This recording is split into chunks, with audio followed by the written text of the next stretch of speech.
Welcome po muli sa ating pag-aaral. Ngayon po ay mag-aaral tayo tungkol sa Biblia. At ang ating pundasyon sa pag-aaral ay walang iba ang Biblia. Ano ba ang mayroon sa Biblia? So, ang Biblia po, ito po ay ang salita ng ating Panginoong Hesus. Ang salita ng Diyos. So, sa ating pong pag-aaral ngayon, ang pundasyon po ng ating pag-aaral ay walang iba kundi ang salita ng Diyos. So bago natin umpisahan ang ating pag-aaral ay nais kong sabihin sa bawat isa sa atin na ang ating topikong pag-aaral ngayon ay may kinalaman po sa hula o propesiya sa mangyayari sa ating sanlibutan. At malalaman natin ngayon sa ating pag-aaral ang kasaysayan ng ating sanlibutan, kung saan na tayo bahagi ng ating kasaysayan, kung anong parte na tayo ng ating mundo. Ito ba ay malapit nang mawasak o ito ba ay malapit nang magtatapos ang ating sanlibutan, at ano ang mga bagay na ating makikita sa ating pag-aaral upang ang sanlibutan ay makikita natin sa magitan ng salita ng Diyos na ang sanlibutan ay magtatapos ito.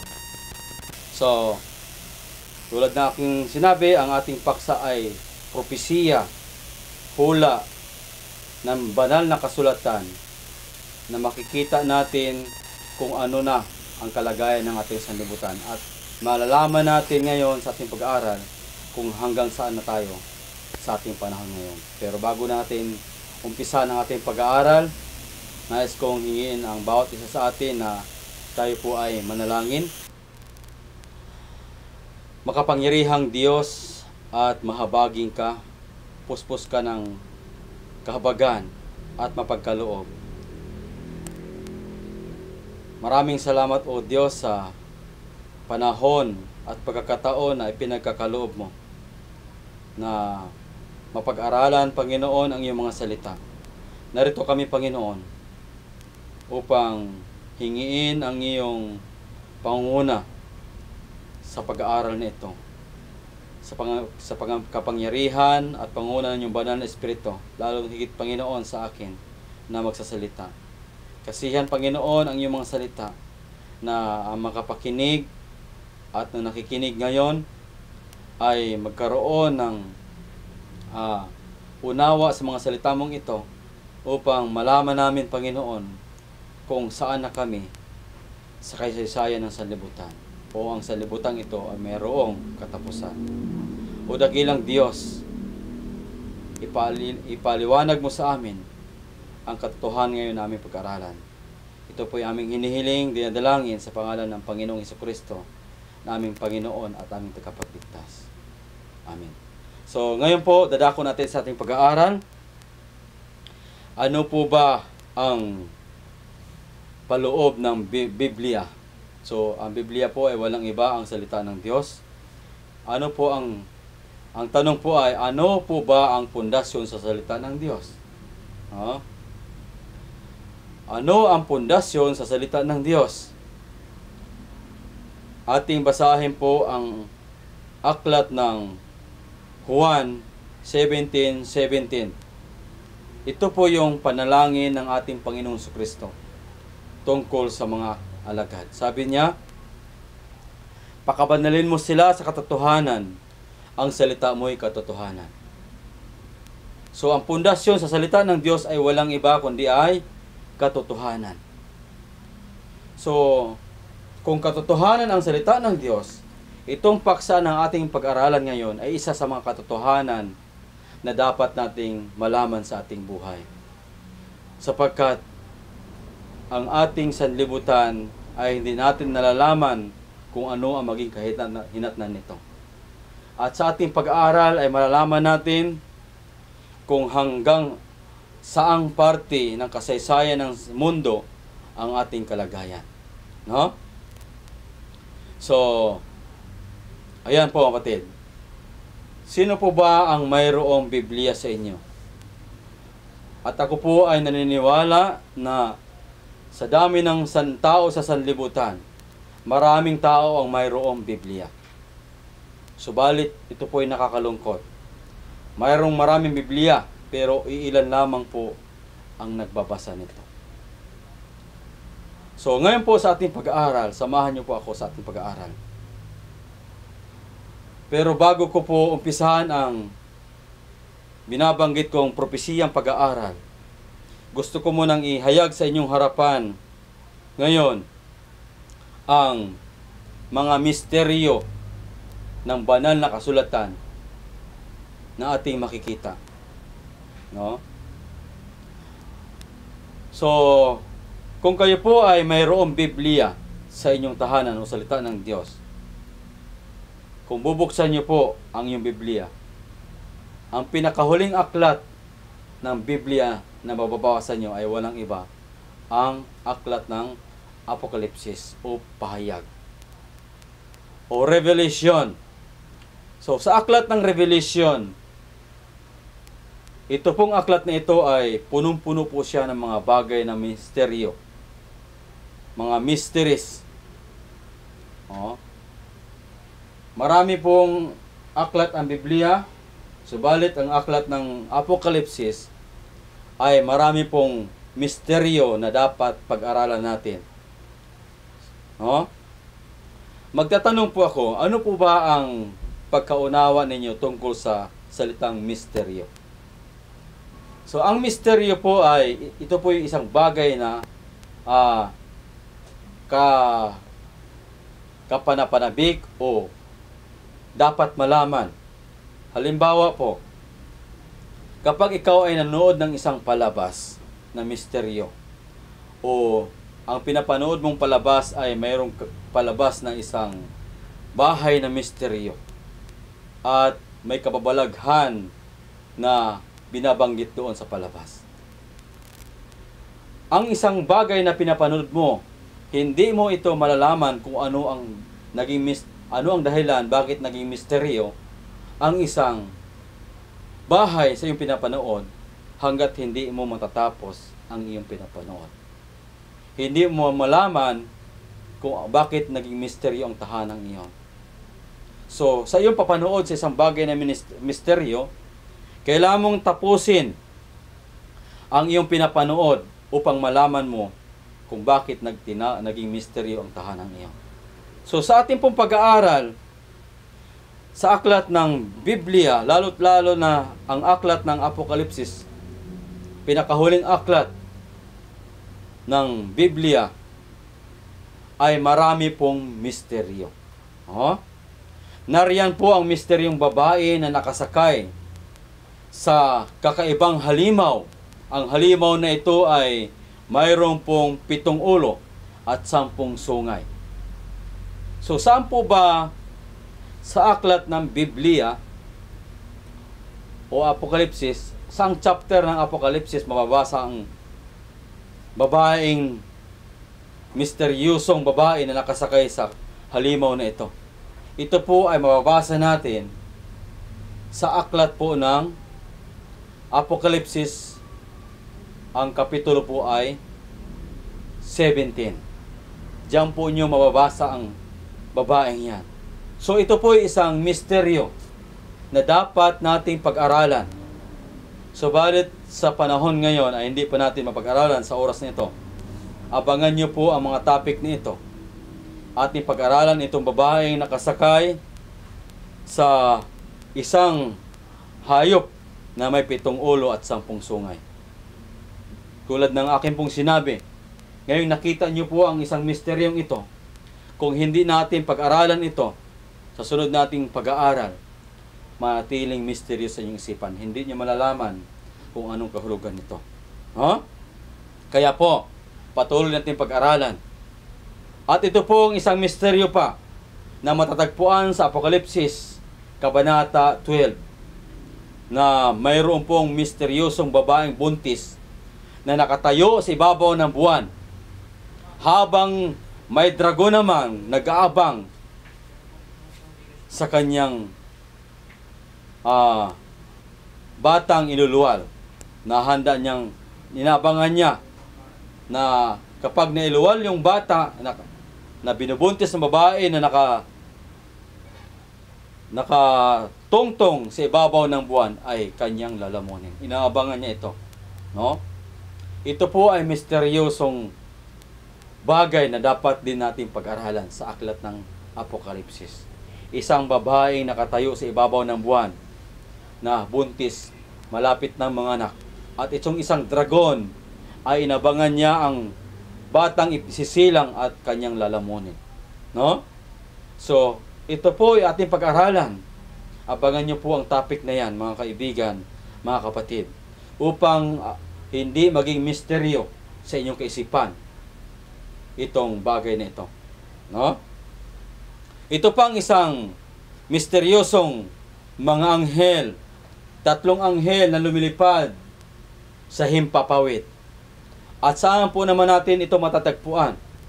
Ito po ay mababasa natin sa aklat ng Apokalipsis, Kapitulo ang kabanata ay 14.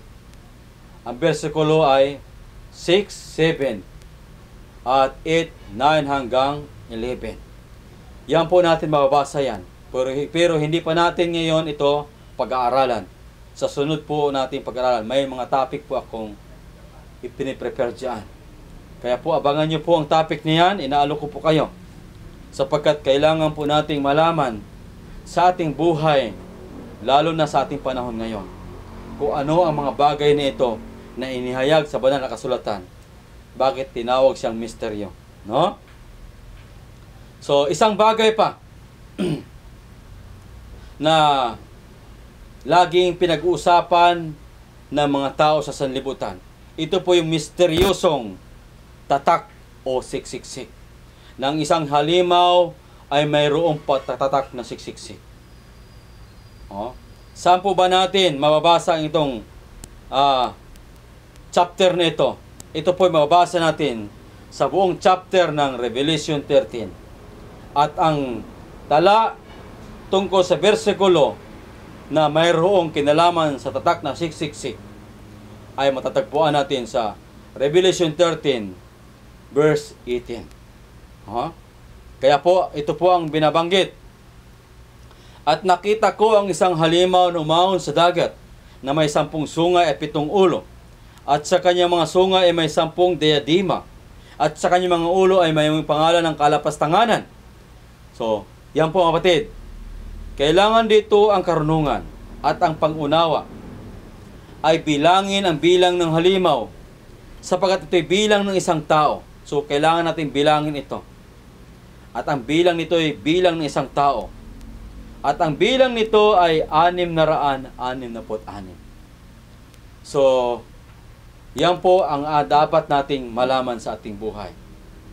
Ngayon kung naihayag ko sa inyo ang mga talatang ito, subalit hindi nyo inabangan ang topic nito.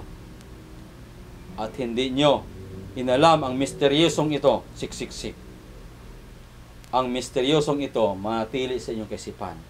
At hindi nyo malalaman kung ano ang salitang siksiksik na binabanggit ng banal na kasulatan. So upang maging maalis ang misteryosong bagay, kailangan natin itong pag-aralan. Abangan nyo po ang mga topic na aking ilalahad sa banal na kasulatan kung ano ang kahulugan ng siksiksik. Marami pong nagsasabi na ang siksiksik na po ay isa itong marka o tatak. Kapag tinanggap mo ito, ikaw po ay natatakan ng siksiksik o satanism. Magugulat po kayo kung ano ang kahulugan ng siksiksik. Hindi po yan ang kahulugan. Abangan nyo po ang topic na yan sa sunod nating pag-aaral. So, ang aklat ng Apokalipsis, marami po ang nagbabasa nito. Subalit, kinatamaran nilang, bakit? Dahil po ang paniniwala ng iba, ang aklat nito po ay sarado. Mahirap daw pong unawain. Katulad nga po nakita natin, mayroong mga halimaw at mahirap intindihin.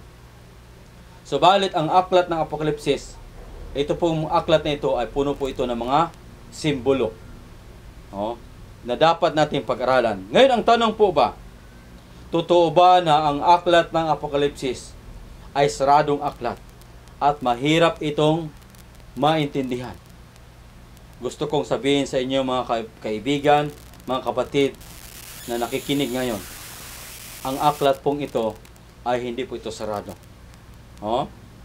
Hindi po ito mahirap unawain at madali po itong maintindihan. Kaya nga po, sa unang bersyon ng Biblia, ng chapter ng aklat ng Revelation o Apokalipsis, ay ito po yung ating mababasa. Ang sabi dito, sa Revelation 1 verse 1, kauna-unahang bersikulo ng aklat na ito, ang Apokalipsis ni Jesucristo na ibinigay ng Diyos sa Kanya upang ipahayag sa Kanyang mga alipin sa mga tuwid ay ang mga bagay na rapat mangyaring madali. At Kanyang ipinadala at ipinaalam sa pamamagitan ng Kanyang mga anghel sa Kanyang alipin na si Juan. So, ang aklat na ito ay dapat pag-aralan. Bakit? Dahil ito po ang propesiya na mga bagay na dapat nating malaman na mangyari madali. Ito po yung mga kaganapan na maranasan ng tao sa mga bagay na hinaharap. Kailangan natin itong pag-aralan. Ngayon, ang tanong, ang aklat bang ito ay sarado? Hindi po. Katulad po ng binanggit, ang aklat ng Apokalipsis, ang Apokalipsis ni Jesucristo. Ano ba ang ibig sabihin ng salitang Apokalipsis? Ang salitang Apokalipsis, ito po ay pahayag o sa Bisaya, pinadayag. Paghahayag ng mga bagay tungkol sa buhay ng ating Panginoong Jesucristo. Kaya nga po, sabi diyan, Apokalipsis ni Jesucristo o pahayag ng buhay ni Jesucristo. Revelation of Jesus Christ. Na ibinigay ng Diyos sa Kanya. At ano ang layunin? Upang ipahayag sa Kanyang mga alipin. Sinong alipin ang Kanyang pahayagan? Ang alipin ni Juan. Ginamit niya ang mga anghel para ipaalam sa magitan ng Kanyang mga anghel at alam sa alipin na si Juan. So, si Juan po ang sumulat ng aklat ng Apokalipsis. At ang aklat ng Apokalipsis ay ito po ay aklat ng ating Panginoong Hesukristo. Ano po ba ang salitang Apokalipsis? Ito po ay pagbubunyag sa mga bagay na inilihim ng Diyos sa buhay ng ating Panginoong Hesukristo. Ang salita pong pagbubunyag, ito po ay salitang paglalantad o pagbubukas. Ang kabaliktaran naman po ay magtago, magkubli, o magsarado. Kaya po ang aklat ng Apokalipsis, ibinubunyag, ipinapahayag, o nire-revelation ang buhay ng ating Panginoong Kristo. Kaya po ang aklat na ito po ay bukas na aklat na dapat nating pag-aralan. Ang buhay ng ating Panginoong Kristo ay dito natin maihayag sapagkat ang sentro ng Apokalipsis ay ang buhay ng ating Panginoong Kristo. Alam niyo po ba mga kaibigan, mga kapatid, na ang aklat din ng Apokalipsis, dito rin po ini-expose ang Antikristo. Kung gusto niyo pong malaman kung sino po yung Antikristo sa Biblia, marami po ngayon na nag-aangkin, nagtuturo, tinutukoy nila ang mga tao na ito na ang Antikristo. Subalit, kung titignan natin sa banal na kasulatan, hindi po yan ang tinuturong Antikristo. So, ang aklat ng Apokalipsis, dito rin po inihahayag ang Antikristo. Pag-aralan po natin sa sunod kung sino ang Antikristo na binabanggit sa Biblia. Hindi po sa salita ng tao, kundi sa salita ng Diyos. Ayan po, sa aklat ng Apokalipsis. So, ano po ang sabi ng Panginoon tungkol sa aklat na ito? Ang sabi niya sa aklat ng Revelation 1:3, mapalad ang bumabasa at nakikinig ng mga salita ng hula, sapagkat ito po ay salita po ng hula ang aklat ng Revelation. Hula po ito sa mga mabagay na mangyaring madali sa inaharap. Sabi kanina, mga bagay na madaling mangyari. Ibig sabihin po, malapit na pong magwawakas. Kaya sabi dito, mapalad ang bumabasa. Kung ikaw ay nagbabasa, ako nagbabasa ngayon, o ikaw nakikinig, mapalad. Ikaw at ako ay mapalad. Kasi ako ang nagbabasa, ikaw nakikinig. At ang nakikinig ng mga salita ng hula at tumutupad sa mga bagay na sulat doon sapagkat ang panahon ay malapit na. So, sa tatlong bagay na binabanggit dito, dapat nating malaman ano ang pinakamapalad. Mabuti bang magbabasa?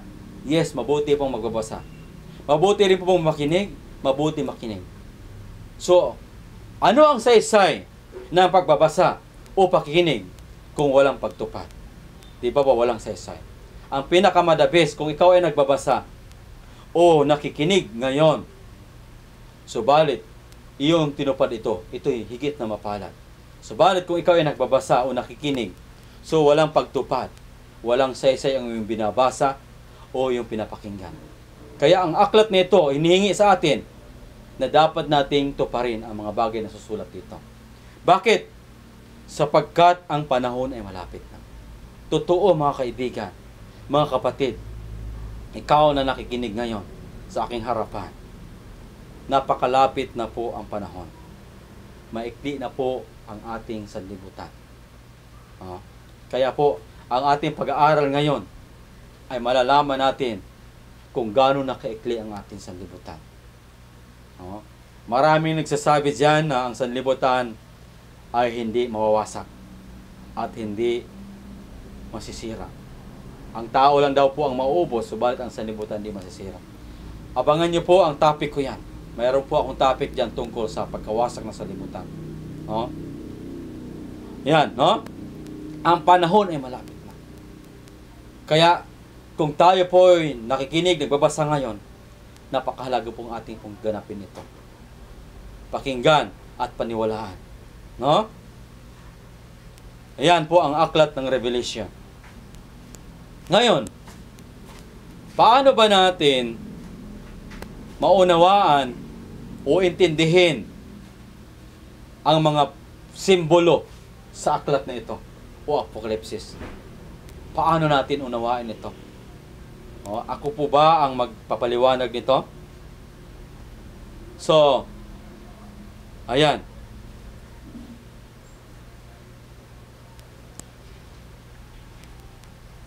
Ayan. So, sa Biblia po, mayroon pong tinatawag na kambal na Biblia. Ano yung kakambal na Biblia? Ang aklat po ng Revelation, mayroon po siyang kakambal na Biblia. Ang Daniel. Pareho po silang naghahayag tungkol sa mga mangyayari sa hinaharap. At ang lahat ng mga hula ay patungkol sa mga mangyayari sa hinaharap. Itong dalawang aklat na ito, tinatawag sa Biblia na kambal. Sa mga hula ng Apokalipsis o mga simbolo, silang dalawa nagtutulungan para ipaliwanag ang mga hula sa Biblia. Nagtutulungan po sila. Kaya nga po, paano po natin intindihin o ang mga simbolo ng paghula sa Biblia? Itong dalawang aklat, sila'y kambal, nagtutulungan paano unawain ang mga hula sa Biblia, yung mahihirap ng mga simbolo.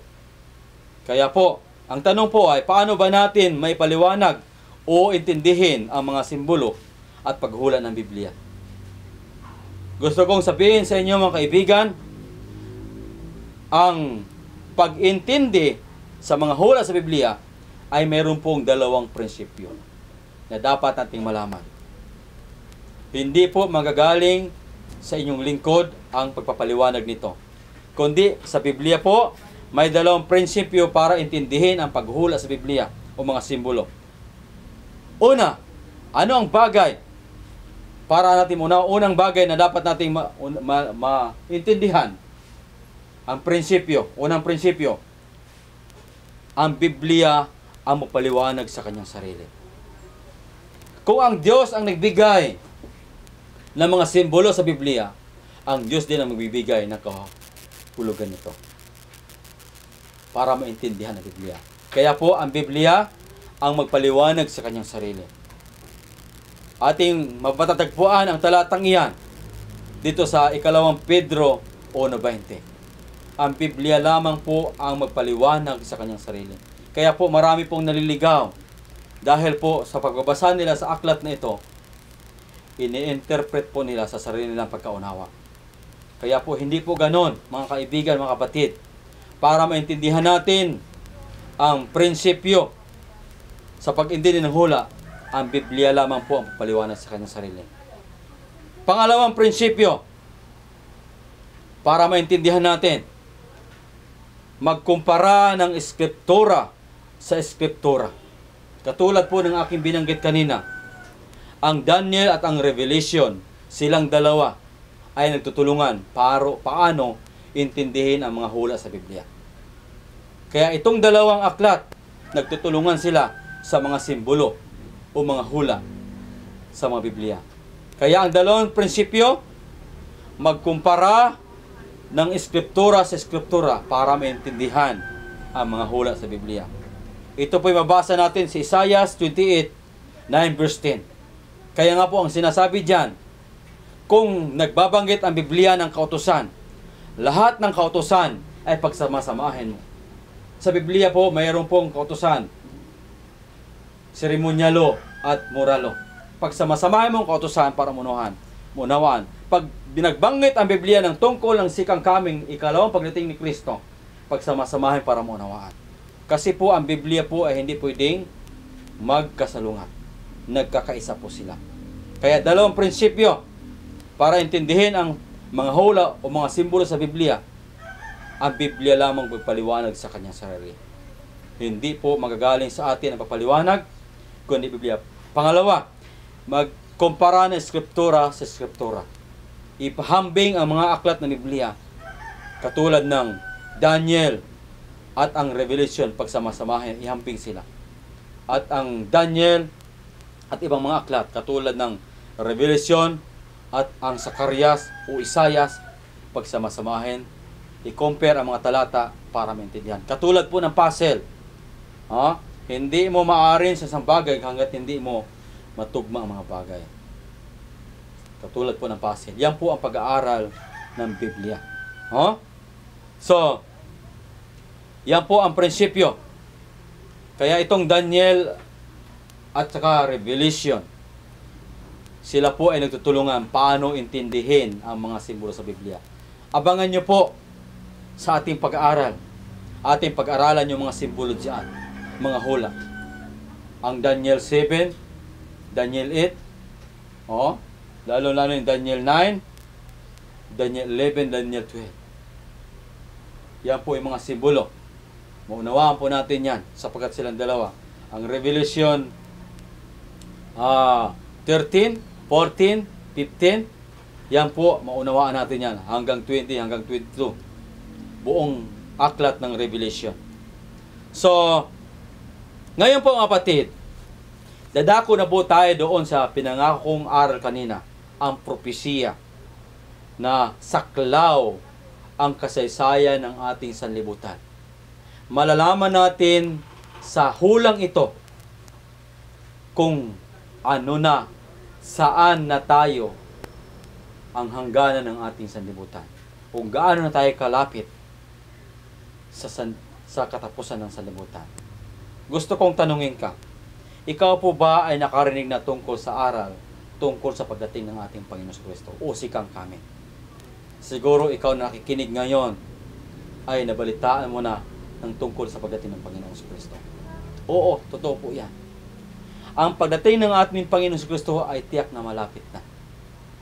Ngayon mga kapatid ko, ito ang propesiya na maghatid sa atin kung gaano tayo kalapit at gaano na kalapit ang pagdating ng ating Panginoon Kristo. No?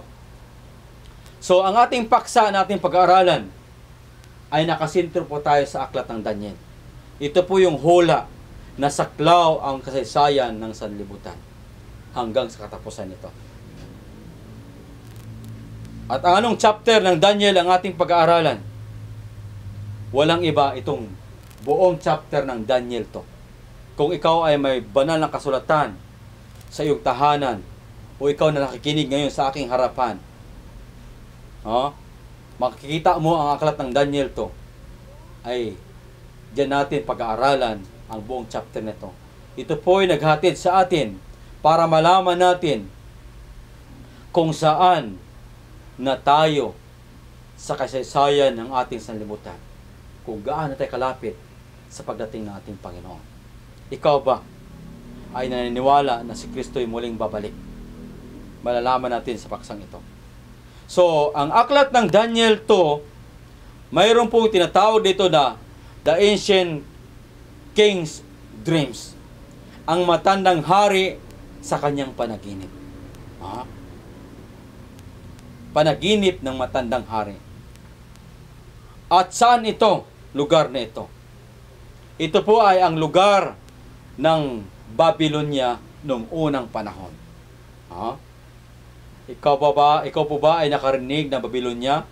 Nakapabalita ng Babylonia noong unang panahon?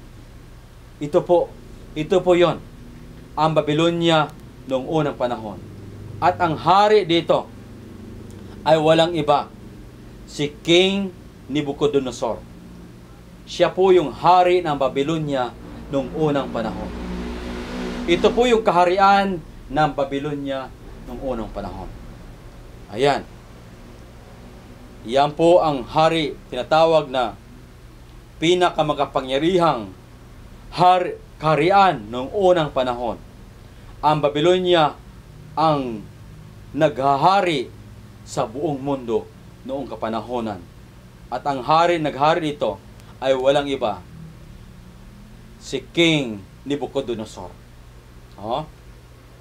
Ito ang pinakamakapangyarihang kaharian noong unang panahon. Yan po mga kapatid.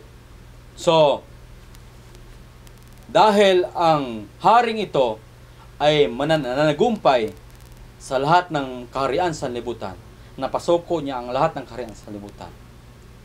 Nagkaroon siya ng kapanatagan sa kanyang kaisipan na sabi niya, wala nang mananaig pa sa aking kaharian. Wala nang tatalo pa sa aking paghahari. Kaya po nag-iisip itong haring ito kung ano ang magiging kapalaran ng kanyang kaharian. Paano niya ito mapalawak o mapanatili matatag. Kasi po, wala na pong bansang lumalaban sa kanya. Ang lahat ng bansa ay pinasuko niya dahil siya ang pinakamakapangyarihang hari sa unang panahon. Subalit, sa panahon na siya ay nag-iisip kung ano ang magiging kapalaran ng kanyang pagkakarian, siya ay humiga at nakatulog. Sa kanyang pagtulog, nagkaroon siya ng panaginip. Ang Diyos ay nagbigay ng panaginip sa kanya. Habang siya ay nanaginip, at siya ay nagising. At yung siya ay magising, hindi na siya makatulog. Bakit? Siya po ay nabagabag sa kanyang panaginip. Gusto niyang malaman kung ano ang kanyang napanaginipan. Bakit? Kasi po, nung siya ay managinip, nakalimutan niya ang kanyang panaginip. At pangalawa, gusto niyang malaman kung ano ang kahulugan ng kanyang panaginip. Nangyari na ba sa iyo nang ikaw ay managinip na gustong-gusto mong panaginip, subalit nung ikaw ay magising, nakalimutan mong panaginip? At gusto mong malaman kung ano ang kahulugan noon. Nangyari na ba ito? So, ganun po ang nangyari sa haring ito. Nung siya ay managinip, nagising siya. Nabagabag ang kanyang kaisipan. At nung nabagabag sa kanyang kaisipan, nakalimutan niya ang kanyang panaginip. Gusto niyang malaman ang kahulugan. Abangan niyo po ito panaginip na ito. Kaya po, siya po ay nakapag-isip. Dahil sa kanyang paghahari sa Babylonia, mayroon po siyang pinagkatiwalaan na mga tao sa Babylonia. Ito po yung mga taong tinatawag sa Biblia na mga pantas na tao, matatalinong tao. Mga engkantador, mga manghuhula, mga Mahiko, mga Kaldiyo. Tinatawag silang tagapagmahala ng Babylonia. Sila ang kanyang pinagkakatiwalaan. Kaya po, gusto niyang malaman kung ano ang kanyang panaginip at kahulugan nito. Pinatawag niya itong mga taong ito at humarap sa kanya. Subalit tinanong niya, kaya niyo bang ipaliwanag sa akin o ipaaninaw sa akin ang panaginip na aking nakita? Subalit, itong mga taong pinagkatiwalaan niya ay hindi kayang ipaliwanag ang panaginip. At ang galit ng hari ay nag-alab. Kung hindi ninyo ipaliwanag sa akin o ipaaninaw sa akin ang panaginip, isang bagay lang ang mayroon sa iyo. Kayo'y pagpuputol-putulin at ang inyong tahanan ay gawing dumihan ng tao. Ibig sabihin, lilipulin ang lahat. Alam nyo ba, mga kaibigan, mga kapatid na nakikinig ngayon, isa si Daniel na matalino sa Babylonia. Kaya po, isa siya na maaring patayin ng hari. Subalit, nung humarap ang mga matatalinong tao, mga Kaldiyo, enkantador, at mga manghula, hindi po kasama si Daniel doon. Kaya, nagpatupad ang hari na patayin ang lahat. At itong pinagkatiwalaan ng hari na ang pangalan ay Aryok, unang pinuntahan si Daniel. Dahil ang intensyon ay lipulin. Subalit, itong si Daniel ay nakatagpo ng biyaya sa kanyang paningin. Nagpakumbaba si Daniel, nagtanong, ano ang dahilan? Bakit ganun na lamang kadalian ang pasya ng hari? Napatayin ang lahat. Bakit? Kasama po si Daniel napatayin. Kaya't habang isinasaysay ni Aryok ang pasya ng hari, kung ano ang dahilan tungkol sa panaginip, si Daniel ay nagkiusap na dalhin ako doon sa harapan ng hari. Nung si Daniel ay nasa harapan ng hari, kinausap niya hari, sabi niya, bigyan mo ako ng panahon upang ipaliwanag sa iyo ang iyong panaginip. Bakit gano'n na lamang ang tiwala ni Daniel sa kanyang sarili na kaya niyang ipaliwanag ang panaginip? Sabi niya, bigyan mo ako ng panahon upang maipaliwanag ko ang panaginip na nakita.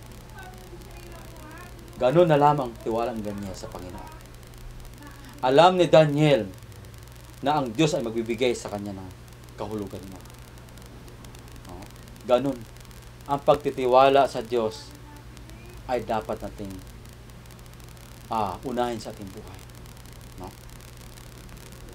Ganon ang tiwala ni Daniel sa Panginoon na kanyang pinaglilingkuran, na alam niya na ibibigay ng Diyos sa kanya ang hinihingi ng hari. Kaya noong hiningi ni Daniel na bigyan mo ako ng panahon, siya ay umuwi sa kanyang tahanan at nasumpungan niya ang tatlo niyang kaibigan, si Meshach, Shadrach, Abednego. At nung time na sinaysay ni Daniel ang dahilan, sila po ay nanalangin sa Panginoon. Hiningi ang habag ng Diyos upang maipaliwanag ni Daniel ang kahulugan ng panaginip. At nung gabi ng pagtulog ni Daniel, inihayag ng Panginoon kay Daniel ang panaginip na inihayag niya doon kay Haring Nebuchadnezzar. Kaya, pinuri ni Daniel ang Diyos. Pinarangal na niya ang Diyos na siya lamang ang nakakaalam sa mga bagay na mangyari sa naharap. Pinuri ni Daniel. Kaya, nagpunta siya kay Aryok at dinala siya ni Aryok doon sa harapan ng hari. Dinala siya ni Aryok sa harapan ng hari at siya'y humarap ng hari. Kaya tinanong siya ng hari. Nagtanong ang hari sa kanya. Sabi ng hari sa kanya sa Daniel 2 verse 26. Ang hari ay sumagot na nagsabi kay Daniel, na ang pangalan ay Beltsasar. Maipaaninaw mo baga sa akin ang panaginip na akin nakita at ang kahulugan niyon. Dalawang bagay na dapat nating itinanong ng hari. Maipaaninaw mo baga ang panaginip na akin nakita at ang kahulugan niyon. Kasi po, nakalimutan ng hari ang panaginip at gusto niyang malaman ang kahulugan. Gusto niyang alamin, maipaaninaw mo baga. Oh? Ano ang sagot ni Daniel sa hiningi ng hari sa kanya? Sabi niya, si Daniel ay sumagot sa harap ng hari na nagsabi, ang lihim na itinanong ng hari ay hindi maipaninaw sa hari. Kahit ng mga pantas na tao, ang mga inkantador o mahikuman o manghula man. Kahit ako, hindi inadres ni Daniel ang kanyang sarili na hindi ko kaya yan. Oh. Sino mang tao hindi kaya. Pero alam ni Daniel na ang Diyos ay hinayag na sa kanya ang panaginip. Oh. Itong mga pinagkatiwalaan ng hari na mga mapantas na tao, mga engkantador, mga mahikuman, manghula man, ay walang kakayanan magpahayag ng mga bagay tungkol sa Diyos. Sapat itong mga taong ito'y mga huwad na mga manghuhula. At itong mga taong ito, umiiral din sa ating panahon ngayon. Oh? Mga pantas na tao, mga engkantador, mga mahikuman, manghula. Ito ay laging nakikita natin sa ating panahon. At itong mga taong ito'y mga bulaang tagapaghula. Mga kurap po ito, mga kapatid. Gusto niyo sabihin. So, ang sagot ni Daniel, itong mga tao hindi kaya makapag-alinaw sa hiningi mo, hari. Kanino inadres ni Daniel ang may kakayanan na magpalianinaw o magbigay ng kahulugan sa panaginip na hiningi ng hari? Sabi niya dito, ngunit may isang Diyos sa langit na naghahayag ng mga lihim na siyang magpapaaninaw sa haring Nebuchadnezzar. Sabi niya, itong Diyos na aking pinaglilingkuran, siya lamang ang may kapangyarihang maghayag ng panaginip.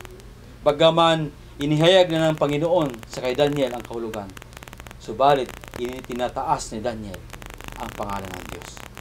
Ganoon din sa ating buhay ngayon, maging sa akin. Ang pagpaliwanag dito, mga kapatid, ang Diyos lamang ay may kakayahang magpaliwanag nito. Ako, ginamit lang akong instrumento dito, mga kapatid, mga kaibigan. No? Na siyang magpaaninaw sa haring Nebuchadnezzar kung ano ang mangyayari sa huling araw. So, ang panaginip na nakita ng hari ay may kinalaman sa mangyayari sa huling araw. Kaya po ang ating pinag-aralan ngayon, may kinalaman po sa kawakasan ng ating sanlibutan. Oh? Ang inyong panaginip at ang pangitain na iyong nakita sa ulo ng higaan ay ang mga ito. Isasaysay ngayon ni Daniel.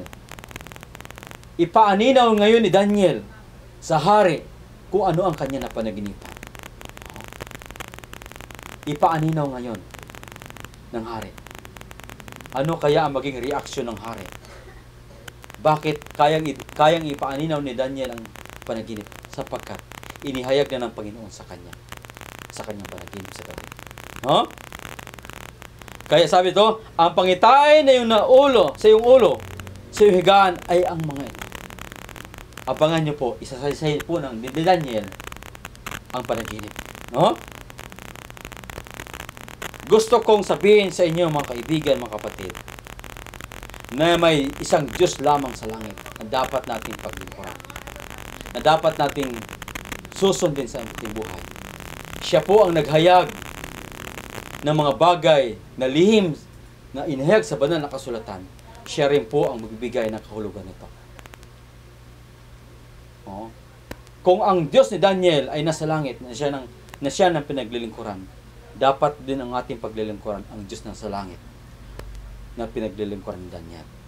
Kung mayroon pong Diyos na kinikilala sa sanlibutan ito, o mga Diyos-Diyosan na niluluhuran.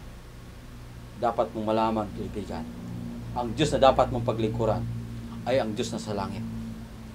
Na siya lamang ang maghahayag ng mga bagay na ilihim na dapat natin pag-aralan. No? Kaya sabi ni Daniel, ito ang kahulugan ng iyong panaginip. No? Ito ang pag-aanino ng panaginip. Ano ang panaginip na iyon? So itong ating basahin. Ano ang panaginip na nakalimutan ng hari? Sabi dito, O hari, habang binabanggit ni Daniel ang panaginip, ano ang maging reaksyon kaya ng hari? No? O hari, nakakita ka, sabi niya, at narito, no? Ayan. O hari, nakakita ka at narito ang isang malaking larawan. Ang larawang ito na makapangyarihan. Yan. Ulitin natin.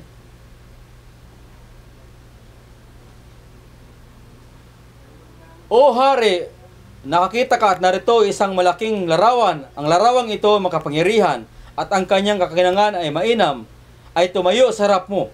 At ang anyo niya ay kakilaklabot. Tungkol sa larawang ito, ang kanyang ulo ay ginto. Oh. Dalisay na ginto ang kanyang dibdib at ang kanyang bisig ay pilak. Oh, pilak.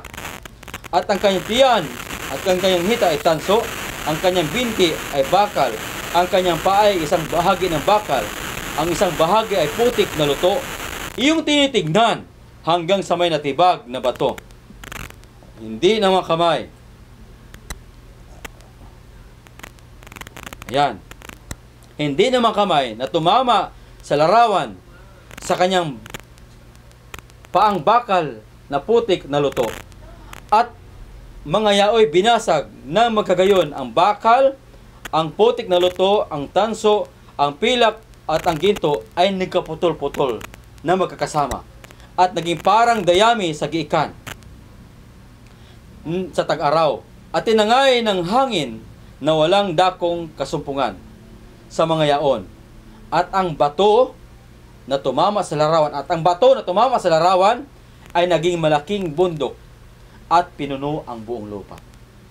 So, habang sinasaysay ni Daniel ang panaginip sa hari, tuwang-tuwa ang hari. Naalala niya ang lahat ng kanyang napanaginipan na balik sa kanyang alaala. Kaya sabi niya, ito ang panaginip na yung nakita. Tuwang-tuwa ang hari. So, yan po mga kapatid. Kaya ito po yung panaginip na nakita ng haring King Nebuchadnezzar. Ang ulo ay, ito po yung larawan. Ikaw ay nakita ng isang larawan, sabi niya. Ang ulo ay ginto. Ang dibdib ay pilak. Ang hita ay tanso. Ang binti ay bakal. Ang paa ay putik na may halong bakal. Yan po mga kapatid ang panaginip na nakita ng hari. Bumalik sa kanyang alaala yung kanyang napanaginipan. Ngayon, ano ang kahulugan ng mga ito? Kasi po, dalawa po ang hiningi ng hari. Gusto niyang maalala ang kanyang panaginip na nakalimutan at ang kahulugan niyon. Ano ang kahulugan ng panaginip na kanyang nakita? Itong mga ito. Anong kahulugan? So, kung ang Diyos na makapangyarihan sa lahat ay inihayag kay Daniel ang panaginip na nakita ni Haring King Nebuchadnezzar, inihayag din kay Daniel kung anong kahulugan nito. Ano ang kahulugan nito? So, sa ating pag-aaral, ating titignan ang kahulugan nito. Sabi ni Daniel sa ating munang pag-aralan, no? Ito ang ulo, ginto, pilak, tanso, at ang paa ay putik, at ang paa ay halong putik na luto at may bakal. At may bato na natibag mula sa kamay, mula sa bundok, natatama doon sa putik na luto na may halong bakal. Ano ang kahulugan nito? So, ito po mga kapatid ang larawan na nakita.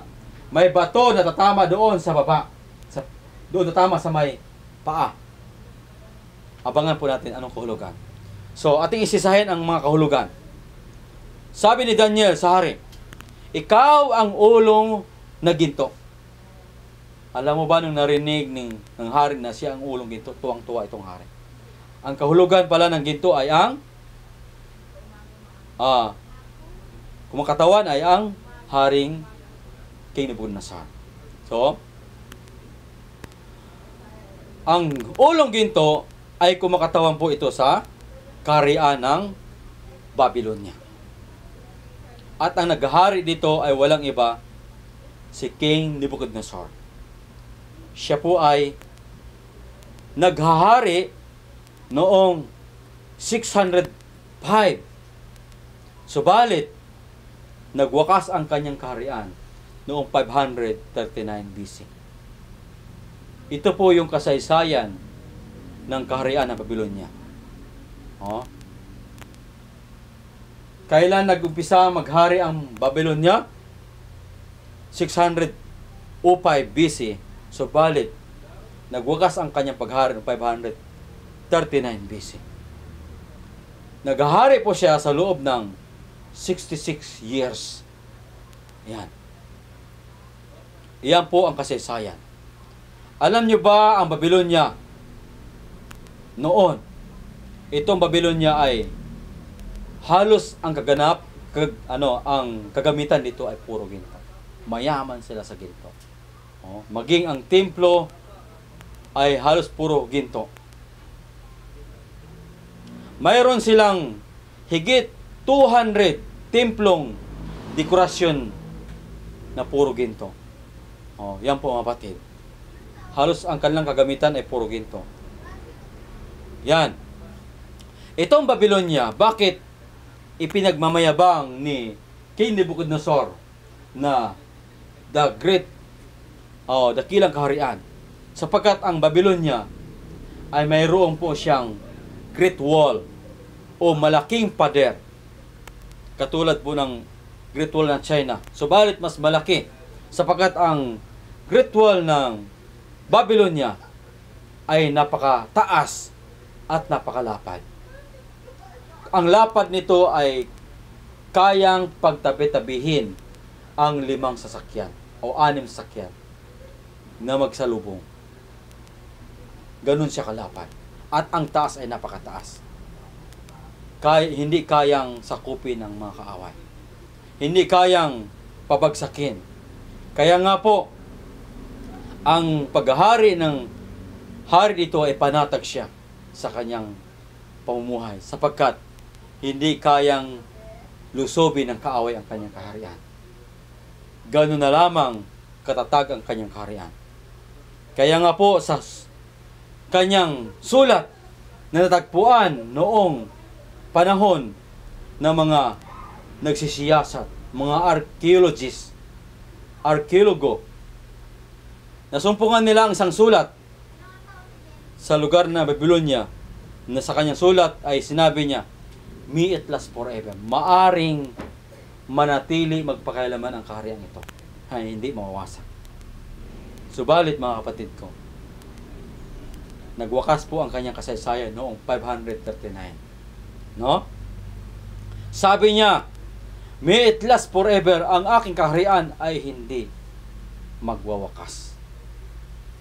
Totoo ba na hindi magwawakas ayon sa kanyang panukala? Ang Babylonia ay naghari ng 605, subalit nagwakas ang kanyang paghahari ng 539 BC. Sino ang nagpapabagsak ng Babylonia? Sino? Walang iba ang kasunod na kaharian na babangon sa kanya. Sino ang susunod na kaharian na pumalis sa Babylonia, nagpabagsak Babylonia? Sabi dito sa Daniel 2:39, at pagkatapos mo ay babangon ang ibang kaharian na mababa sa iyo. Bakit mababa? Sapagkat ang ginto ay mababa. Ang kasunod na bagay ay ang tanso. tawag nito, yung pilak. Okay. Yung pilak. Kaya sabi dito, at pagkatapos mo ay babangon ang ibang kaharian na mababa sa iyo. Ang pilak ang sunod, no? Yung dibdib. Sino itong kaharian ito? Babylonia. Sino napapabagsak na kaharian? Ang kasunod na mababang kaharian, walang iba ang Medo-Persia. Paano pinabagsak ng Medo-Persia ang Babylonia? Paano? So, dahil panatag ang Babylonia na walang magpabagsak sa kanila, subalit, ayon sa propesiya, ito po ay pinabagsak. Bago ito nang bumagsak, mayroon na pong propesiya na binanggit sa banal na kasulatan. Sabi dito, ipinahayag na ng paghuhulat ng Biblia kung papaano masasakop ng Medo-Persia ang Babylonia. Papaano ba? Papaano ba mapasakop? Sabi, walang makakapasok kasi sarado ang mga pader. Walang makapapagsak. Subalit, kapatid ko, kung gusto mong malaman, sabi ito, pinahayag ng pahula ng Biblia kung paano masakop ng Medo-Persia ang Babylonia. Ito po ay 150 years bago ito nangyari. Bago nangyari ang pagkawasak ng Babylonia sa pagwasak ng Medo-Persia, bago nangyari, ipinahayag niya ito sa banal na kasulatan, 150 years ang lumipas bago nangyari. Saan sa banal na kasulatan inihayag? Ito po'y nahayag sa aklat po ng Isaiah 45 verse 1. At sino ang hari na pabagsak nito? Walang iba, si Zero, na ginamit ng Panginoon para pabagsakin ang Babylonia. Kaya sabi nga dito, ganito ang sabi ng Panginoon sa kanyang pinahiran ng langis kay Zero. Ito po yung hari na ang kanang kamay ay aking hinawakan, pinangunahan ng Panginoon upang magpasuko ng mga bansa sa harap niya. Si Zero. At aking kaalagaan ang mga balakang ng mga hari upang magbukas ng mga pintuan sa unahan niya. At ang mga pintuan ng bayan ay hindi masasarahan. Sabi ng hari, sarado ang Babylonia. Hindi ito masasakop. Sarado lahat ang mga pader.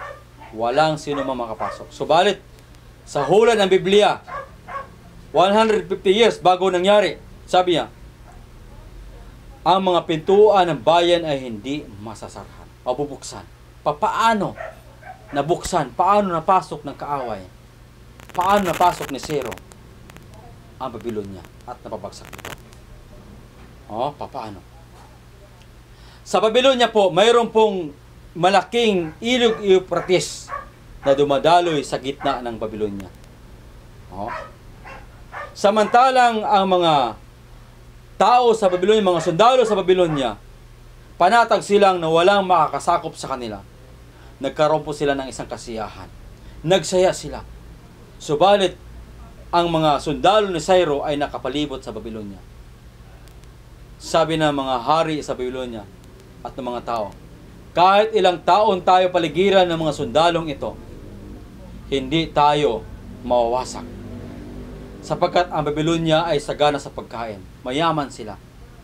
Kahit ilang taon silang mamuhay sa loob ng Babylonia, hindi sila magugutom. Kaya panatag sila. Kaya nagkaroon po sila ng isang kasiyahan. Nagpesta sila. Kung mababasa niyo po ang kasaysayan ito, mababasa niyo po sa Daniel 5. Nagkaroon ng isang celebration, kapanatagan, dahil nagtitiwala sila sa kanilang kaharian na hindi masasakop. Subalit, ang Diyos ay nagsasabi, ang mga pintuan ng bayan ay hindi masasaran, kundi mabubuksan. Ang ginawa po ni Cyrus, ang ilog Euphrates sa unahan, inilihis niya po ang agos. At ang tubig ay natuyo. At ang mga sundalo ni Cyrus dumaan sa ilog Euphrates, na to yung ilog, at pinasok nila ang Babylonia at pinagpapatay ang mga sundalo ng mga lasing sa alak na walang kalaban-laban, at ang Babylonia ay winasak at sinunod. Ganun po ang nangyari sa Babylonia. Nawasak ang Babylonia sa pangunguna ni Cyrus, at bumagsak ang Babylonia sa kapangyarihan ng Panginoon. Ayan po ang kasaysayan. Kung gusto niyo pong malaman ang totoong istorya, matatagpuan niyo po ito sa England. Anuhin niyo po ang kasaysayan sa Cyrus Cylinder. Yan po ang nangyari noong unang panahon. Kaya po, pinabagsak ng Medo-Persia ang Babylonia noong 539 BC. At ang Medo-Persia ang siyang namamayagpag bilang makapangyarihang noong unang panahon. Subalit, nagwakas ang paghahari ng Babylonia, ang pagiging tanyag ng Babylonia noong 331 BC. Sino naman ang bumangon na kaharian noong unang panahon ng 331 BC? Sino ang sumunod na magiting dakilang kaharian noon? Walang iba. Sabi dito, ang Gresya. Ang susunod sa iyo ay ang ikalawang kaharian, ngunit mahina kaysa iyo, sabi ni Daniel sa Haring King Nabucodonosor. Pagkatapos lilitaw ang pangatlong kaharian na sinasagisag ng tanso. Ito na yung kapatid, ang Gresya. At sasukupin nito ang naunang kaharian. Ito po ang bumangong kaharian kasunod ng Medo-Persia, ang Gresya. At sino po ang nangunguna sa kaharian ito? Walang iba, si Alexander the Great. Si Alexander the Great ang pinaka-tanyag na hari noong unang panahon. Tinatawag siyang dakilang Alexander the Great. Magaling siya sa pakipagdigma, magaling sa pag-away. Walang bansa na hindi niya napasuko sa kanyang paghahari. Magaling siya sa teknika sa pakipagdigma. Sa pangangabayo, magaling siya. Kaya po, siya po ay kinilalang The Great Alexander Great noong unang panahon.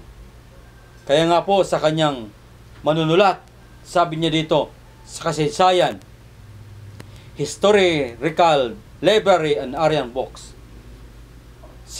page 17, chapter 2. Sabi nito, hinimo ko na walang bansa, lungsod, kahit tao, na kung saan ang kanyang pangalan ay hindi masusumpungan.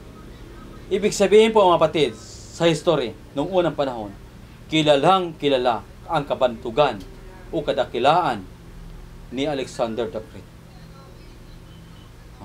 Kilalang kilala. Kinilala si Alexander the Great bilang isang dakilang mandirigma sa kanyang kapanahonan. Kaya nga po, sa kanyang sarili, sinabi niya, mayroong tila sa akin na may makadiyos na gumagabay. Mayroong Diyos na gumagabay, banal sa kanyang kamay. Para bagang ang kanyang pangunguna ay mayroong banal na nangunguna. Subalit, mga kapatid ko, ang Diyos ang nangangana sa kanya. Mayroon tila sa akin may makadiyos na gumagabay, kapwa sa aking pagsilang at sa aking paggalaw. Dahil lahat ng kanyang galaw ay siya ay nananagumpay. Totoo po. Alam mo, bagaman itong si Alexander the Great ay hindi siya nakakilala sa Diyos, subalit nakikita niya sa kanyang pagkilos at paggalaw ay parang pinangunahan siya ng Diyos. Mayroong tila sa akin makadiyos na gumagabay. Totoo po yan, kapatid. Hindi natin alam kung bakit may mga bagay na nangyari. Ngunit, gusto kong sabihin sa inyo na alam ko ang Diyos ay nagagabay sa lahat ng bagay sa mundong ito. Siya ang may kontrol. Ang pagbangon at pagbagsak ng mga bansa, siya po ang may kontrol. mga kapatid ko, mga kaibigan, sa ating buhay, ang Diyos din ay gumagabay sa ating buhay. Ito ba ang makadiyos na gumagabay? Kamay ng Diyos na gumagabay sa ating buhay. Kung ang Diyos ang gumagabay o nagbangon o nababagsak ng mga bansa sa sanlibutan, ang Diyos din ang gumagabay sa buhay mo. Sa ating buhay, ang Diyos ang gumagabay sa atin. Alam niya ang iyong kalagayan. Alam niya ang iyong pag-upo. Alam niya ang iyong pagtayo. Wala tayong ililihim sa ating buhay sa Diyos. Maging si Alexander the Great, ang Diyos ang gumagabay sa kanyang buhay.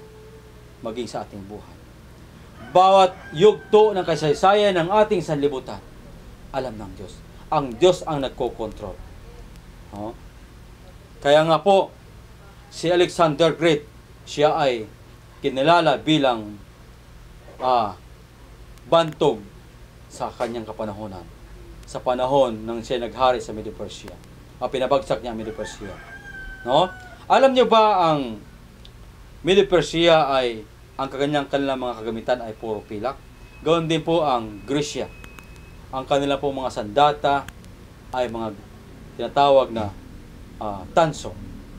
At ang kanilang mga helmet, mga kagamitan sa pagdigma ay mayaman po sila sa tanso. Ayan po kapatid, no? Ngayon, kailan ba nag-umpisang maghari ang Gresya? Ito po ay nag-umpisa noong naging tanyag noong 331. Subalit, natapos ang kanyang pagiging tanyag noong 168 BC. Dito po nagwakas ang kasaysayan ng Gresya. Ngayon, ano ang pumalit na kaharian noong unang panahon noong 168 BC? Anong kasunod na kaharian? Ayan, Gresya. Anong susunod sa Greece noon? Ayan. Sa Daniel 2 verse 40, ito ang ating mabasa.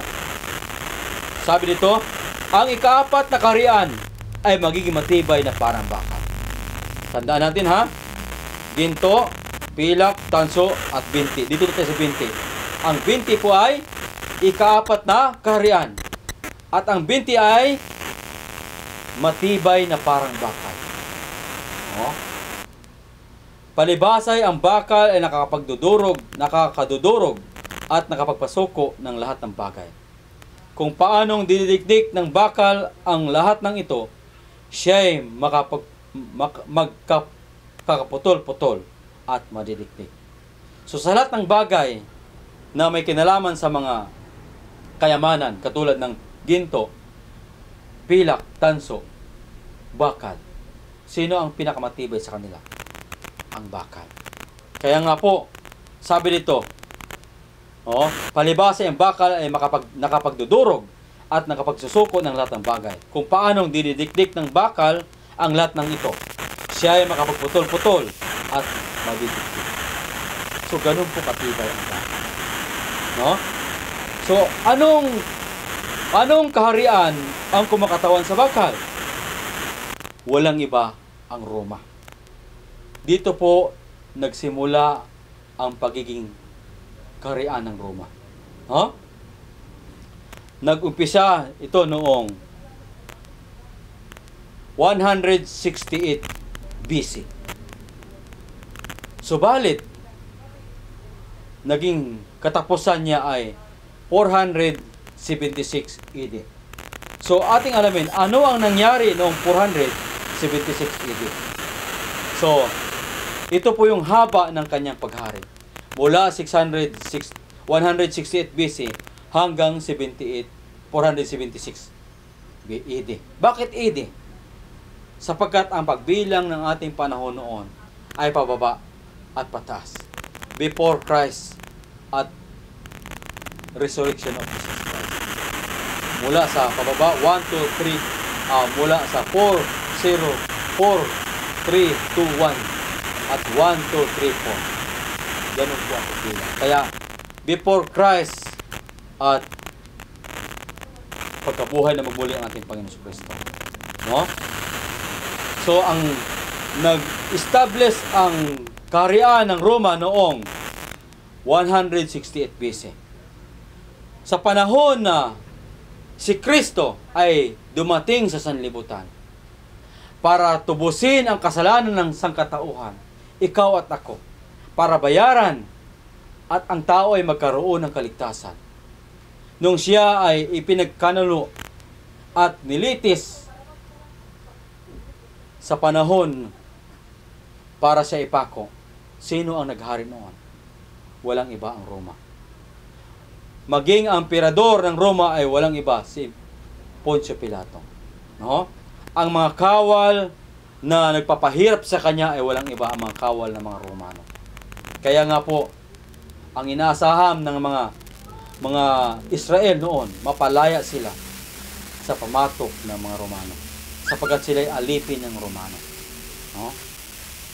Ang panahon ng paghari ng Roma ay sa panahon pa ni Jesus Christ hanggang 476 AD. No? Gaano pa kahalaga sa buhay mo ang kamatayan ng Kristo? No? Si Kristo po ay namatay para sa iyo. At ang ginamit ni Satanas para patayin ang ating Panginoon ang kapangyarihan ng Diyos. No?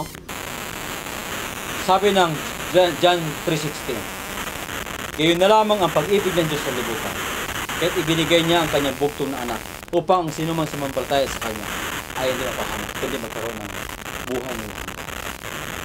So, ang kamatayan ni Kristo ang siyang nagdala ng kaligtasan sa katauhan. Subalit, ang panampalataya po ay individual. Ang sumampalataya sa kanya ay hindi mapahamak, kundi magkaroon ng buhay na hanggan. Mga kapatid ko, mga kaibigan, mga nakikinig, ikaw ngayon nasa aking harapan. Ito ang good news sa buhay. Mayroong namatay para sa iyong kasalanan. Ang gagawin mo na sumampalataya sa Kanya. No? Ayan.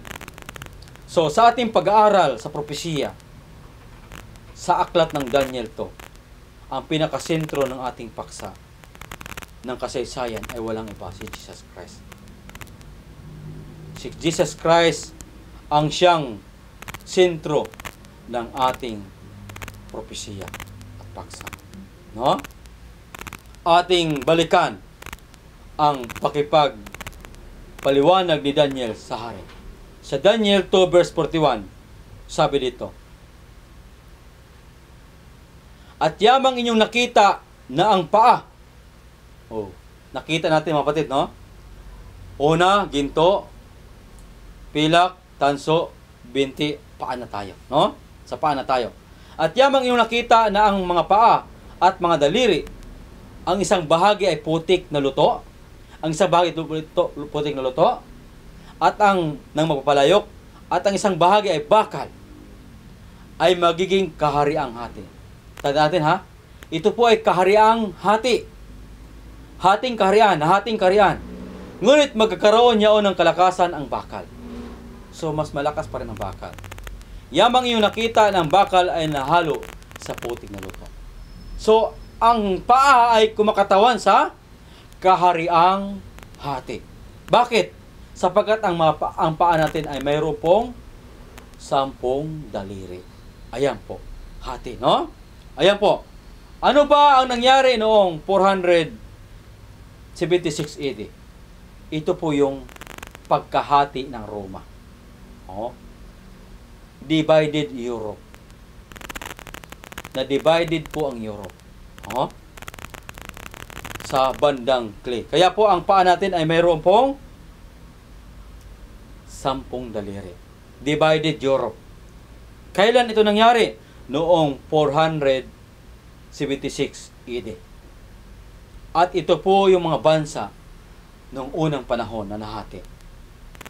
Ang Anglo-Saxons, Franks, Alamani, Lombards, Bulgarians, Ostrogoth, Heruli, Suebi, Visigoths, Vandals. Ito po yung 10 kaharian na bumangon na ito po ay divided Europe. Subalit, itong 3 kaharian ngayon ay wala na. At ang nanatili ngayon, ito na lang pong nakikita natin ngayon. Ito na lang po ang alamanin, ang unang pangalan, ito po ay German ngayon. Germans. At ang Bulgarians, ito po yung Switzerland. Ang France, ito po ay France. Lombards, Italy. Ang Saxon, ito po yung English. Suebi, Portuguese. Visigoth, Spanish. Spain. Ito po yung nag-exit ngayon na kaharian. Bakit wala na po itong 3? Heruli, Vandals, Ostrogoth. Sapagkat ito po ay pinabagsak ng Antichrist. Abangan niyo po yan kung kailan winasak ito. Wala na po ang 3 kaharian ito. Heruli, Vandals, Ostrogoth. Hindi na po ito nag-exit ngayon. Ayan. Bakit? Dahil po pinabagsak po ito ng isang makapangyarihang kaharian. At walang iba ay ang Antikristo.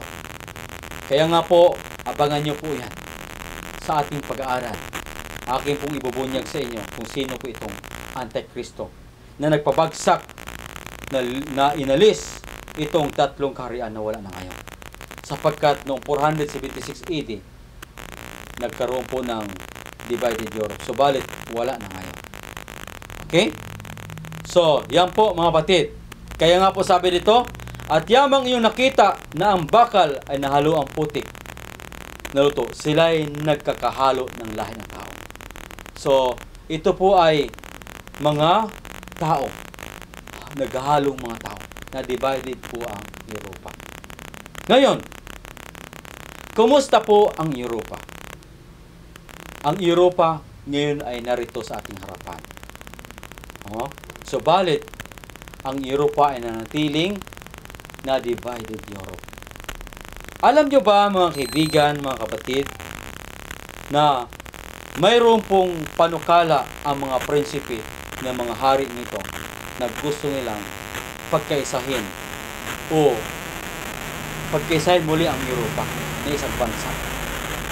At ang kanilang ginagawa po ay pinag-asawa nila ang kanilang prinsipe at mga prinsesa upang magkasundo at magkakaroon lamang ng isang kaharian at isang hari. Subalit, hindi ito nangyari. Bakit? Dahil inihula na po ng banal na kasulatan sa aklat ng Daniel na hindi na po sila maaring magkakaisa. Ano man ang plano ng tao na pagkaisahin ang bansang ito, hindi po mangyari. Bakit? Ang sabi ng banal na kasulatan sa Daniel, hindi sila magkakalakitan. Hindi sila muling mabubuo. Manatili silang divided Europe. Hindi sila magtatagumpay. Isa dito na gusto niyang pagkaisahin ang Europa sa pamagitan ng pakipagdigma sa lahat ng mga kaharian. Gusto niyang lusobin lahat at batalo niya lahat. Siya na ang magiging hari sa buong Europa. Si Napoleon Bonaparte. Gusto niyang gamitan ng dahas sa magitan ng pakipagdigma. Talunin niya ang lahat ng bansa at papasuko niya sa kanya at magkaisa sila. Siya ang magiging pinakahari sa lahat. Alam niyo ba na bago niya gagawin ito, bago niya gagawin yung kanyang plano na lusobin sa pamagitan ng pakipagdigma ang mga kahariang ito para siya ay pagkaisahin at siya ang manguna, binigyan po siya ng babala ng isang pastor o mga ngaral na nakaalam sa propesiya ng Biblia. Sabi niya, huwag mo nang interesan, huwag mo nang planuhin pagkaisahin ang Europa sapagkat hindi sila magkakaisa, sabi ng Panginoon. Manatili silang divided Europe. Subalit itong si Napoleon Bonaparte ay hindi niya sinusunod ang Diyos, kundi ayon sa kanyang kagustuhan.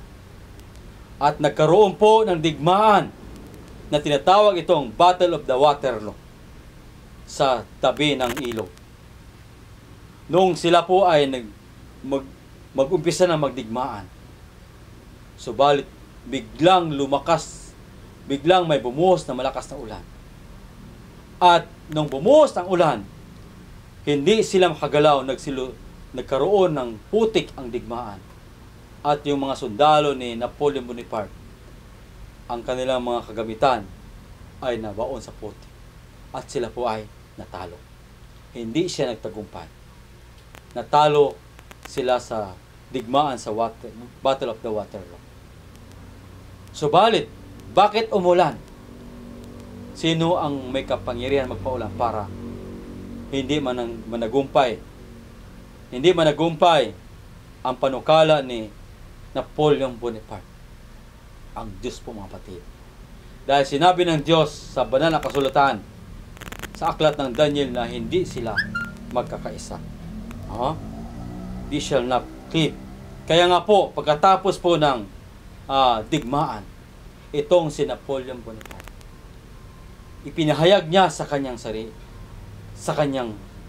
lumuhod siya sa Diyos bago siya namatay. Sabi niya, after the defeat of the Waterloo, kinilala niya ang Diyos. Sabi niya, God Almighty is so much. Totoo na ang Diyos ay mas makapangyarihan kaysa sa akin. Ang Diyos ang siyang nagko-control ng kasaysayan ng sanlibutan.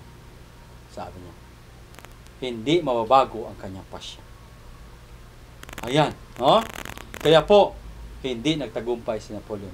Ngayon, ang Europa, nanatili po ba itong divided? Yes.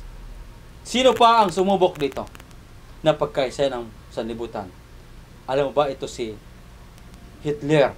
Pumatay na pakaraming Hudyo. Sa kanyang kapangyarihan bilang presidente, ginamit niya ang kanyang kapangyarihan para sakupin ang Babylonia. Subalit, Europa, pagkaisahin. Subalit, ano ang sabi ng Biblia? They shall not cleave. Hindi sila magkakalakipan. Manatili silang ma-divide. Magkakahiwalay. So, hindi nagtagumpay si Hitler. Sapagat ang Diyos, ang komunista, pinagplanuhan nila na pagkaisahin ang bansang Europa. Subalit, hindi nangyayari. Ang banal na kasulatan ang naghahayag tungkol sa mga bagay kasaysayan ng sanlibutan. Ngunit hindi sila magkakalakipan gaya ng bakal na hindi lumalakip sa putik. Yan po ang sinasabi. Matili silang divided Europe. What is the future of the European Union? Ano ang naging kapalaran? May maari pa ba nilang pagkaisahin ang Europa? So, ang Biblia po ang nagsasaad. Hindi na po sila mangyayari. Sapagkat kung anong inuhula ng banal na kasulatan, hindi sila magkakalakipan gaya ng bakal, hindi lumalakip sa putik. Bagaman mas makapangyarihan ang bakal. So, nakikita natin ang kasaysayan ng ating sanlibutan. At ang pagbagsak at pagtayo ng mga kaharian ay nakikita natin. Pagbagsak at pagbangon ng mga kaharian, ang Diyos ang may control ng ating sanlibutan. Ating balikan ang kasaysayan. Ang ulo ay kumakatawan sa Babylonia. Ang dibdib ay kumakatawan sa Medo-Persia. Ang pilak. Ang binti na tanso ay kumakatawan sa Gresya. Subalit, ang Roma ay kumakatawan sa binti. At ang mga paa na may 10 daliri ay kumakatawan sa divided Europe. Ito po ang kasaysayan. Ang Babylonia ay wala na po. Ang Medo-Persia ay wala. Ang Grisya ay wala. Ang Roma, makapangyarihan pa rin. Pero, na-divided na noong ang Europa. At ang panghuli, ito po yung bato. Nakikita natin sa kasaysayan ng ating sanlibutan na wala ng kasunod na kaharian na babangon maliban sa batong ito, na mula sa bundok na natibag hindi na makamay at tumatatama ito sa paa. Pag tumama sa paa, ano ang mangyayari sa sanlibutan natin? Nakikita natin sa ating pag-aaral ngayon na ang kasaysayan ng ating daigdig ay nasa pinakahuling yugto na tayong kasaysayan. At na tayo po ay nasa paa. At ang batong na ito, na kahariang batong ito, natatama sa paang ito, ano ang mangyayari sa kaharian na sa ibabaw ng lupa pag dumating ang batong ito? At ano ang mangyayari? Sabi dito, sa Daniel 2 verse 44, at sa mga kaarawan ng Haring Yaon ay maglagay ang Diyos sa langit ng isang kaharian.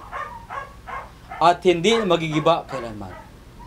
Bago dumating ang kaharian ito, na bato mula sa bundok, itong kaharian ito, gusto ko sabihin sa iyong kapatid, dapat handa tayo. No? At ang kapangyarihan man niyaon ay iwan sa ibang bayan, kundi pagputol-putulin at lilipulin niya ang lahat ng kaharian ito.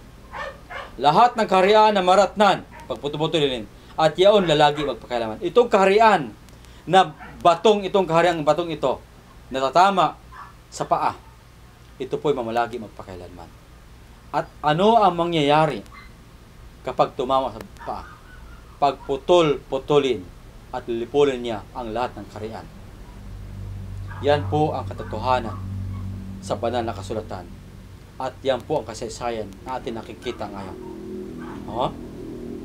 At yamang iyong nakita ng isang bato ay natibag sa bundok, hindi ng mga kamay, at pumutol ng mga bakal. Tingnan natin bakal, at tanso, at putik, at pilak, at ginto. Ito yung puputol ng bakal, ng tanso, ng putik, at ng pilak, at ng ginto. Itong mga kahariang ito, wala na. No? Sabi nito, ipinaalam ng dakilang Diyos sa hari, sabi ni Daniel, kung ano ang mangyayari sa harapin. Ito ba'y nangyayari na? Yes. At tayo po ay nasa huling yugto ng kasaysayan ng ating sanlibutan. Okay? Ipinaalam ng dakilang Diyos sa hari kung ano ang mangyayari sa harapin.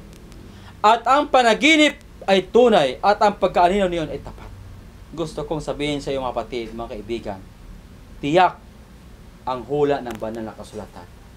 Kung paano ibinigay ng Diyos kay Daniel ang kahulugan, at ang kahulugan ay kumakatawan sa kasaysayan ng ating sanlibutan, at tayo ay nasa huling pinakayugto ng kasaysayan. Gusto kong sabihin sa iyo, ang banal na kasulatan ay tunay at tapat na dapat natin pagkatiwalaan. Bawat pagbagsak at pagbangon ng mga bansa sa sanlibutan, ang Diyos ang nagkokontrol at nakakaalam. Alam niya kung kailan matatapos ang kasaysayan ng ating sanlibutan. No? Kapag tumama ang bato na mula sa bundok, alam niyo ba ang salitang bundok kung saan ito? Ito po'y kaharian ng Diyos sa langit. Bundok ng Diyos sa langit. Ito po'y bundok ng Siyon. Doon po manggagaling ang bato. Natatama sa paa. Pag tumama sa paa, wala na pong kahariang matitira. At ang batong ito natatama, ito po'y magiging kaharian. Sapagkat ang babagsakan ng batong ito, lahat ng bagay ay matudurog. Lahat ng bagay ay matudurog. Kaya nga sabi dito, yamang yung nakita ang isang bato na natibag sa bundok, hindi naman kamay na pumutol ng bakal ang tanso ng putik at pilak ng gunto. Puputol, wawasakin lahat. Ulitin ko po mga kapatid, Saan ang bundok nito? Ito po yung bundok ng Diyos sa langit. Ngayon, sino ang batong ito? Kanino kumakatawan ang batong ito? Na bababa mula sa langit. Walang iba. Itong ating bato na pinaglilingkuran, si Jesus Christ. Sa aklat po ng unang Korinto 10:4, walang ibang tinutukoy dyan na bato, kundi ang ating Panginoong sa Kristo. At sa Isaiah 28 verse 16, walang ibang tinutukoy dyan, kundi ang ating Panginoong sa Kristo. Siya po yung bato. Ang bato na matibag mula sa bundok, na bababa at tatama doon sa paa, sa divided Europe, ay walang iba. Ito po'y kumakatawan sa ikalawang pagdating ng ating Panginoong sa Kristo. Sikang coming po yan. Ngayon, ang tanong ko sa iyong kaibigan, mga kapatid, gaano na kaikli ang ating Panginoon, ang panahon? Gaano na kalapit ang pagdating ng ating Panginoong sa Kristo? Napakalapit na. No? Si Kristo po ay malapit na dumating. Ang bato na tatama sa paa na kumakatawan sa ating bansa ngayon, na si Kristo, ang batong iyon, wala ng kaharian na matitira. Sapagkat pag dumating ang batong iyon, lahat ng kaharian sa lupa ay mawawasak. Si Kristo po yun. Si Kristo po ay malapit nang dumating. Kung ating titignan ang ating sanlibutan, narito nakikita natin sa ating kapaligiran ang lindol, sunog, gera, at makikita natin kahit sino nag-aaral ay tayo po ay nasa huling araw na ngayon. Malapit na po magwakas ang ating sanlibutan. Ang mga digmaan, kagutom, lalong-lalo na ngayon na ating nakikita, ay tiyak na tayo po ay huling kapanahonan na. At ang pagbalik ng ating Panginoon sa Kristo ay malapit na. Alam nyo ba mga kapatid, mga kaibigan, sa Matthew 24, ang aklat ng Matthew 24, diyan po inihayag ni Kristo kung ano ang maranasan ng sanlibutan ng mga sinyalis na makikita bago siya darating. At yan ay nakikita natin sa ating panahon ngayon. Basahin niyo po ang aklat ng Matthew 24. Nandiyan po, bago darating si Kristo, maranasan ng sanlibutan ito ang mga bagay ito. Lindol, gera, at tagutom. Ayan. Kaya po, tayo po ay nasa huling araw na. Ngayon, kung nasa huling araw na tayo, ano ang pag-asa sa iyong hinaharap? Kumusta ka sa iyong buhay ngayon? Gusto kong sabihin sa iyo mga kaibigan, ihanda natin ang ating buhay bago dumating ating Panginoon Kristo. Bago mawasak ang sanlibutan, nangako ang Diyos ng bagong langit at bagong lupa. Sa sino mang sa Kanya sumampalataya ay hindi mapahamak, kundi magkaroon ng buhay na walang hanggan. Malapit na po ang pagkatapos ng ating sanlibutan. Ating titignan ang kasaysayan ng ating mundo. Ang Babylonia ay wala na. Ang Medi-Persia ay wala na. Ang Gresya ay wala na. Ang Roma ay na-divided Europe. At tayo ngayon ay nasa ilalim na ng paa. Ang kasaysayan ng ating sanlibutan ay nasa panahon na tayo ng kalagayan, nasa paa. 10 daliri, divided Europe. At ngayon, kung itong batong ito na kumakatawan kay Jesus Christ sa kanyang pagbalik, na tumama dito sa paa, wala na pong kaharian ang maiiwan, kundi ang kaharian na mailalagay dito, kundi ang kaharian ng Kristo. Gusto kong sabihin sa iyo, pag dumating ang kaharian ng ating Panginoon Kristo, ikaw at ako makasama ko sa panahon yan. Kaya nga po, ang ating Panginoon Kristo ay malapit na pong babalik. Malapit na siyang darating. Nakikita natin sa ating kapaligiran ang mga sinyalis ng sign, bahagi ng kanyang pagdating. Nakikita natin. Alam nyo ba mga kapatid, ang ating Panginoon Kristo ay nangako. Siya ay muling babalik. Kaya ito ang kanyang panawagan. Sabi niya, huwag magulumihan ang iyong puso. Magsimpalataya kayo sa Diyos. Magsimpalataya naman kayo sa akin. Pananampalataya ang kailangan ng ating Panginoon Kristo sa Kanya. Gusto ng Diyos, manampalataya tayo sa Kanya. Ito ay ang kanyang pangako sa Juan 14:1 hanggang 3. Sabi niya, magsimpalataya ka sa akin. Ang pangako niya, sa bahay ng aking ama ay maraming tahanan. Kung di gayon ay sasabihin ko sana sa inyo, sapagkat ako'y paparoon upang ipaghanda ko kayo ng dakong kalalagyan. Totoo po yan mga kapatid. Ang ating Panginoong Kristo nag-prepare ng dakong ating kalalagyan. Naghanda. Ngayon, tapos na po. Naihanda na po ng Panginoon. Malapit na po niyang sabihin, halika, pinagpala ng aking ama, manahin ninyo ang kaharian. Inihanda ninyo sa inyong bulat ng itatagad sa libutan. Marapit na po niya. Malapit na po niyang sabihin, i-welcome ang mga tao na maliligtas sa kanyang kaharian. Kaya po, sabi niya, at kung ako'y pumunta roon at may paghanda ko ng dakong kalalagyan, ay muling paparito ako. Ang pagdating ng ating Panginoon Kristo, ang pangako ng kanyang muling pagparito, ay napakalapit na. Muling paparito ako, at kayo'y tatanggapin ko sa aking sarili, upang kung saan ako naroon, kayo din naman ay lumuon. Kung saan si Kristo maninirahan, kung saan siya pupunta, ikaw na naniwala kay Kristo, na napatay kay Kristo, at naghintay sa kanyang pagdating, tiyak makakasama mo siya.